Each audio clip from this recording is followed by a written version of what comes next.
Hi, I'm Rachel Barton Pine, and welcome to Family Fridays with RBP.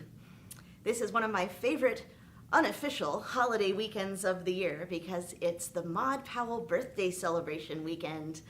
Maud Powell was born on August 22nd, which is tomorrow. We're celebrating her 153rd birthday tomorrow. She was born in 1867 and died in 1920. And she was born in the little town of Peru, Illinois, just an hour and a half west of my hometown of Chicago.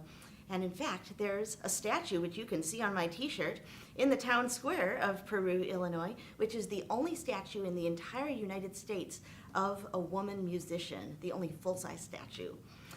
It's well worth a pilgrimage to check it out, especially on the Maud Powell birthday weekend when normally there would be the Maud Powell Festival taking place. I've played there many times and hope to do so again for many more years to come. Now, Maud Powell, as I said, was born in 1867, and she became the first American-born violinist to achieve international renown. During her lifetime, she was considered to be the greatest American violinist of either gender and the greatest woman violinist in all the world. She was not only a wonderful artist, but also very pioneering in the way that she wanted classical music to be for everyone.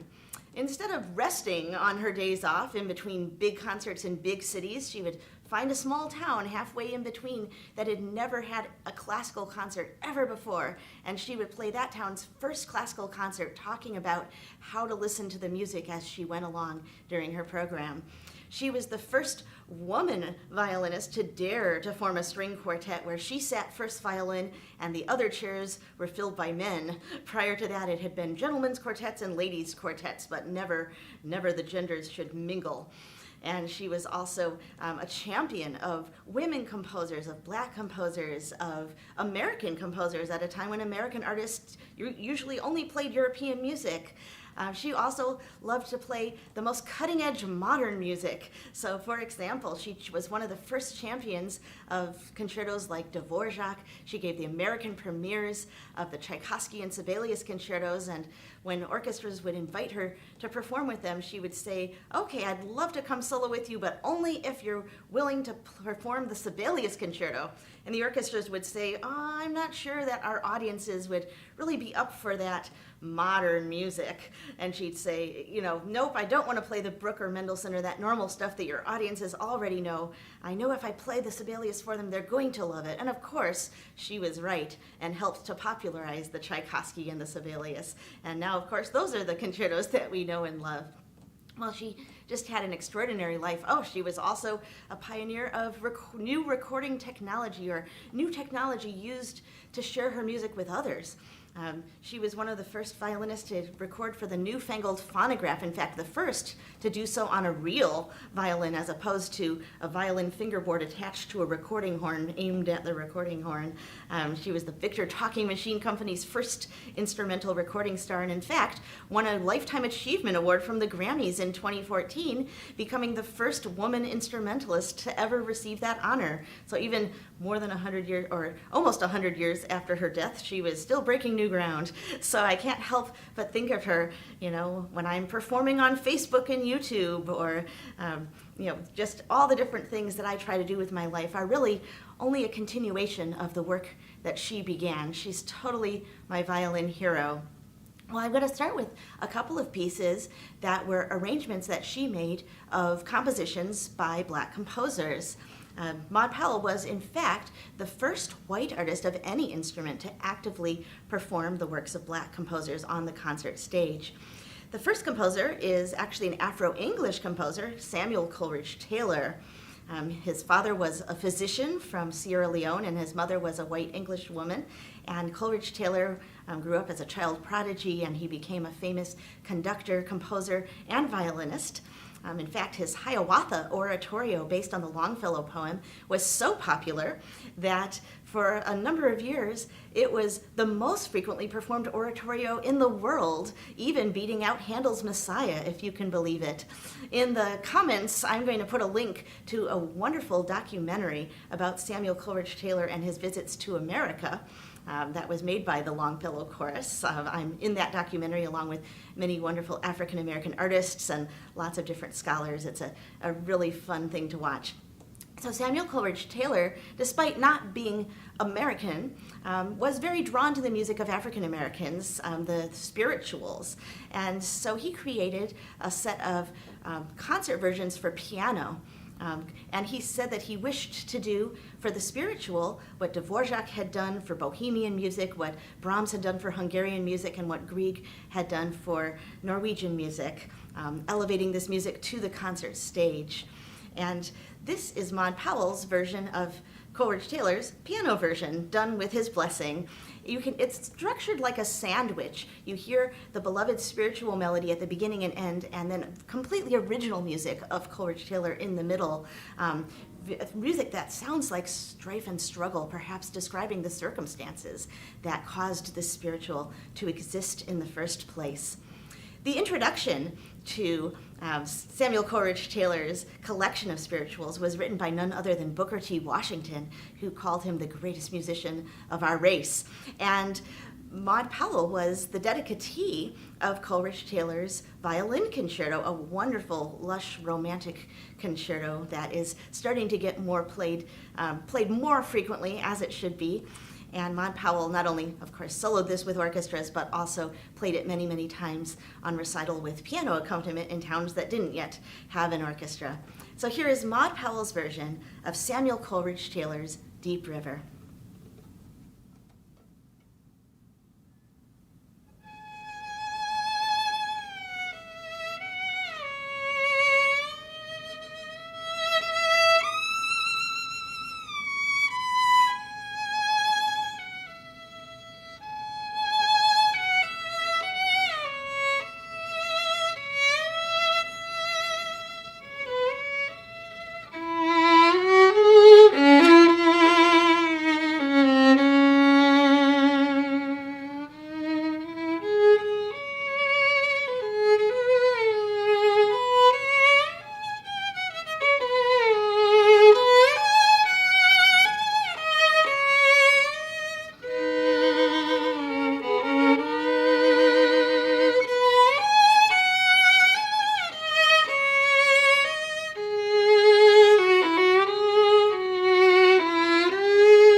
Deep River by Samuel Coleridge-Taylor, arranged by Maud Powell.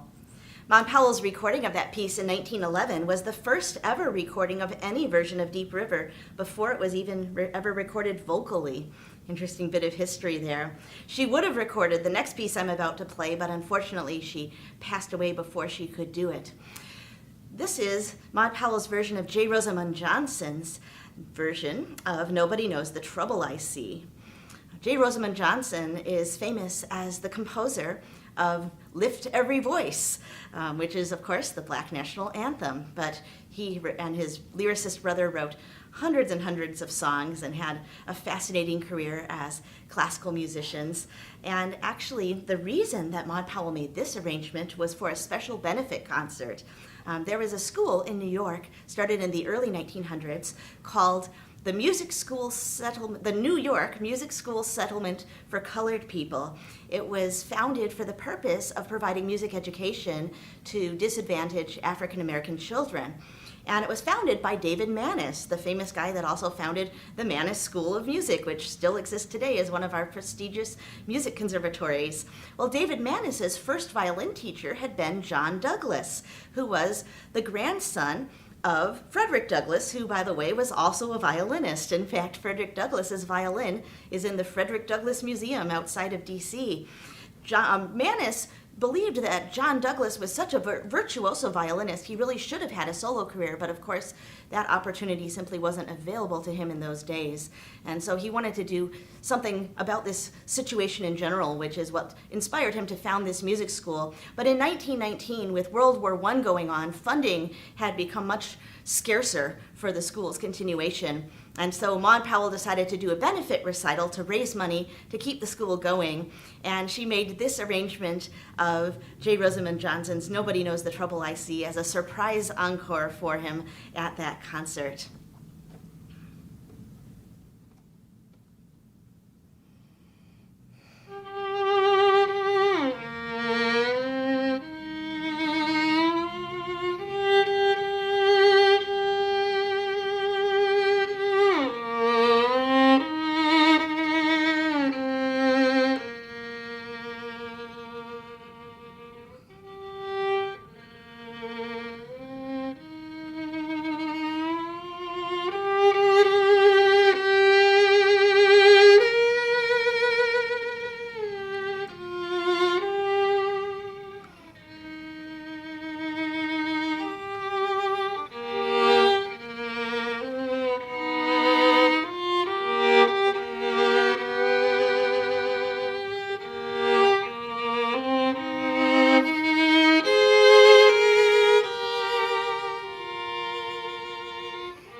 Nobody Knows the Trouble I See by Rosamond Johnson, arranged by Maud Powell. Now, if you want to find the sheet music to the pieces I've just played, along with a ton of other arrangements by Maud Powell and a lot of works dedicated to her, there's actually a complete sheet music collection that I served as music editor for. It was a massive 8-year research project in collaboration with the Maud Powell Society and Maud Powell's biographer, Karen Schaefer. And you can find that on the website of the Maud Powell Society. I'm going to provide a link in the comments. And there's lots of wonderful resources for children as well, including a fantastic children's book about Maud Powell, and a lot of free stuff on the website, including a whole children's section where you can read different articles that Maud Powell wrote and some of her history, including her 10 practice habits that she advises for every young musician. Okay, well, moving along, as I said, many composers dedicated works to Maud Powell, but most of those pieces need to have piano accompaniment to really sound complete.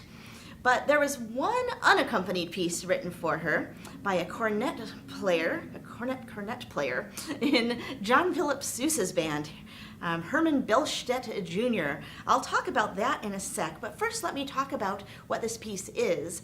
It's actually a virtuoso version of the old tune Dixie. Now, that seems like a pretty controversial thing to do, and I totally agree with you. So let's talk about it for a minute.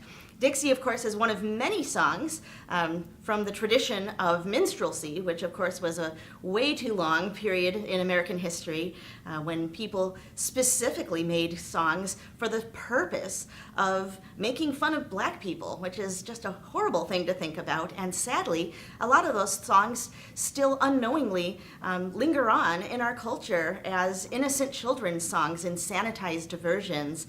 It's a very difficult issue, and I've provided some links in the comments. I really think that every music teacher and every parent should be familiar with this issue so they can make informed decisions for their lives. It's really interesting to think about the fact that so much of this stuff is still part of our daily life, and that we haven't yet moved past it or reconciled with it. Basically, in my own personal life, many years ago, I really looked to the advice of some of my African American mentors, like the late great Dominique de Lerma. Dr. de Lerma, of course, was the world's foremost scholar of black music research and the original consultant until his death on my foundation's Music by Black Composers project. And based on conversations with him and others, I decided upon 3 courses of action. 1, never teach these songs to young children too young to be able to comprehend their original context. 2, conscientiously object or abstain if these songs come up in fiddle jams or fiddle workshops, and also never perform a concert version of any of these songs unless I have the opportunity to first give a spoken introduction about the history and my intentions, as I'm doing here in a slightly longer way. So it's often useful to actually look to your own children for guidance, as their senses of right and wrong are so pure when they're young. And my daughter always is sure to remind me to cover my ears during the horrible 2nd and 3rd verses of Jingle Bells, for example. But interestingly, the song Dixie is not as straightforward an issue as Jingle Bells, of all things, because, first of all, Dixie was actually composed, or so most scholars now think, by an African-American family of musicians from Ohio. There's this great academic book called Way Up North in Dixie, A Black Family's Claim to the Confederate Anthem. Be sure to get it in paperback, because the paperback version has a new introduction that rebuts the rebuttals to the hardback version. There's nothing more fun than reading academic back and forths with lots of footnotes. And one of the reviews of this book says, the most finely detailed account I know of the musical life of a 19th century African-American family anywhere in the United States. And it's really a great read, 250 pages, but worth it. So clearly this particular tune was not written for the purpose of minstrelsy, but yet it, of course, became adopted by minstrelsy, and so in the end it's associated with minstrelsy. So does that make a difference? Not sure. One could argue if you're going to play just the melody with no lyrics, then what does it matter? You're not singing the song.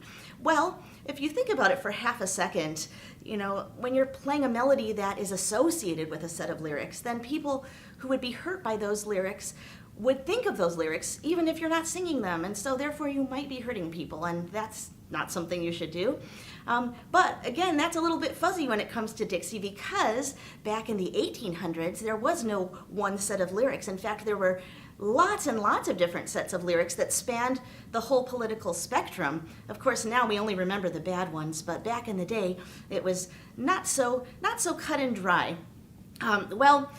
What is the purpose of this song? Well, Maud Powell considered it to be an American patriotic song for all Americans. In fact, when she would go and perform for the troops during World War I, which she did quite frequently, this was one of the songs in her set list to cheer everybody up.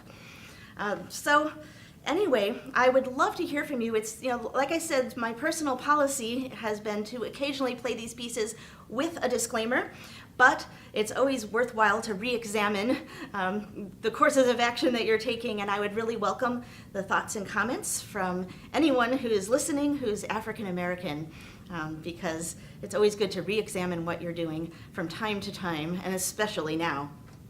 So, on to happier topics. This particular piece, as I said, was written by a cornet player in John Philip Sousa's band, and the reason for that is that Maud Powell was touring as soloist with Sousa's band. Well, that might seem a bit odd, but in fact it makes total sense, because John Philip Sousa was a violinist. That was his instrument. So why did he conduct a band instead of an orchestra?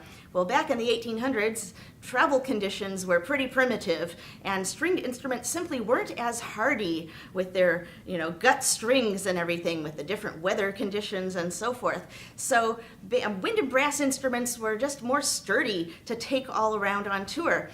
But John Philip Sousa tried to recreate the orchestra by, for example, using 40 clarinets to replace the 40 violins of the string section.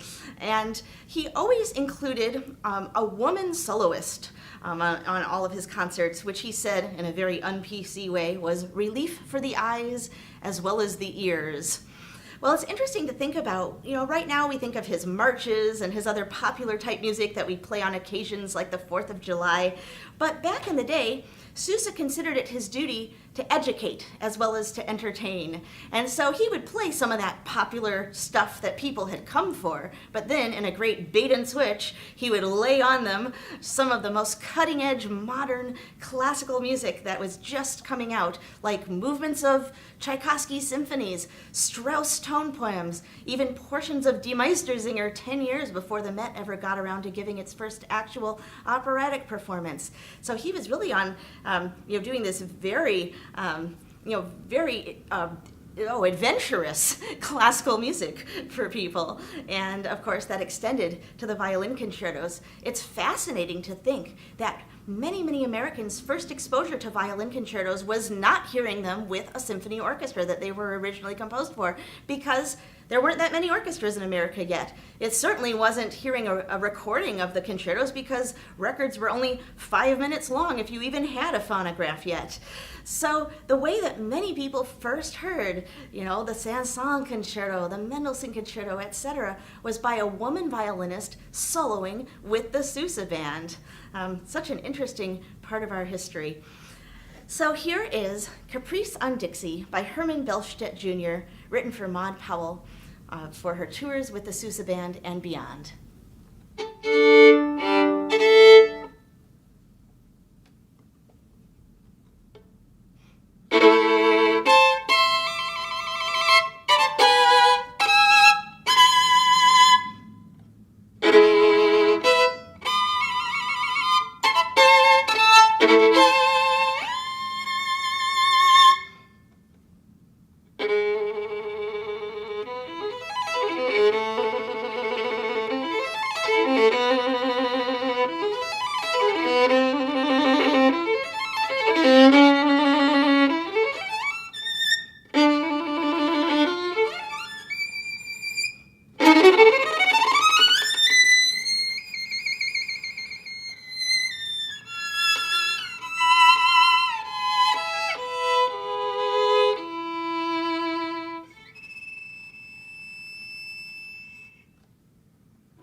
Long before the Dixie Chicks ever changed their name to the Chicks, Maud Powell often called this piece simply an American sketch when she performed it abroad. And she said it was definitely worthy of Paganini. So that was Caprice by Herman Bellstedt Jr., written for Maud Powell. Well, happy Maud Powell's birthday. I hope you get a chance to learn more about her and celebrate tomorrow on her actual birthday.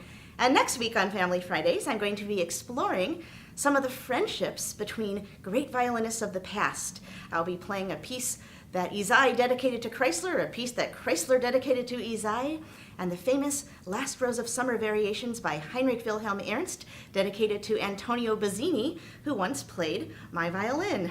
See you there.